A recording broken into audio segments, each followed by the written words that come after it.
আমাদের আজকে সিমের বিচি রান্না হচ্ছে। এই যে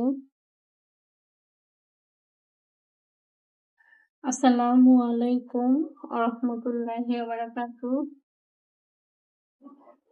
আমি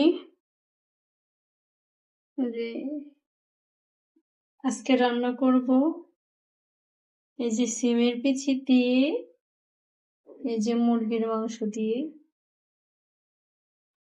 তো আমি জীবনে ১ম রান্না করতেছি সিমের বিচি। আগে কখনো রান্না করি নাই। তো আমার আম্মু যখন করতো তখন আমি আরকি খেয়াল করতাম কি, কি ingredients দেয়। আম্মু বলতো যে এটার পরে এইটা, ওইটার জায়গায় এইটা দিও। তো এখন আমি যখন রান্না করি একা তখন আমার মাথায় এগুলা ঘুরতে থাকে বিসমিল্লাহ। এখন দিয়ে দিলাম রসুন বাটা,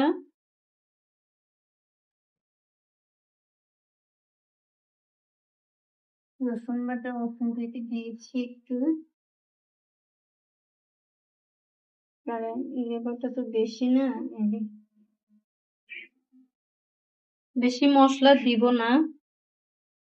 তো যেগুলো প্রয়োজন সেগুলাই দিব। তারপরে দিয়ে দিলাম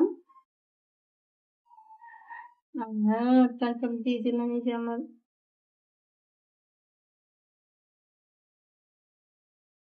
এই যে আদা বাটাটা আমার ব্লেন্ডার করা তো সেই জন্য আর কি এই যে দিয়ে দিলাম। তারপরে দিয়ে দিলাম আমার লবণ। লবণ দিয়ে দিলাম আমার পরিমাণ মতো দিবেন। আমি পরিমাণ মতো দিয়েছি এখানে। কারণ কে কিভাবে রান্না করে জানি না, কে কিরকম খায় সেটা জানি না। তো সেজন্য আমি আর পরিমাণটা লিখে দিয়ে বলে দেই না। তো তারপরে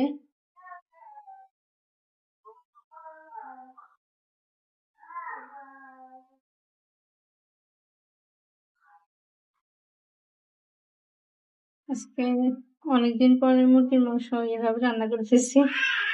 তো দিয়ে দিলাম এই যে হলুদের গুঁড়া, তারপরে দিয়ে দিলাম এই যে আমার স্পেশাল তান্দুরি মশলা। এই যে তারপরে দিয়ে দিলাম আমার তান্দুরি মশলা এই যে আধা কাপ। কারণ আমার মশলা মুরগির মাংস হিসেবে তো দিয়ে দিলাম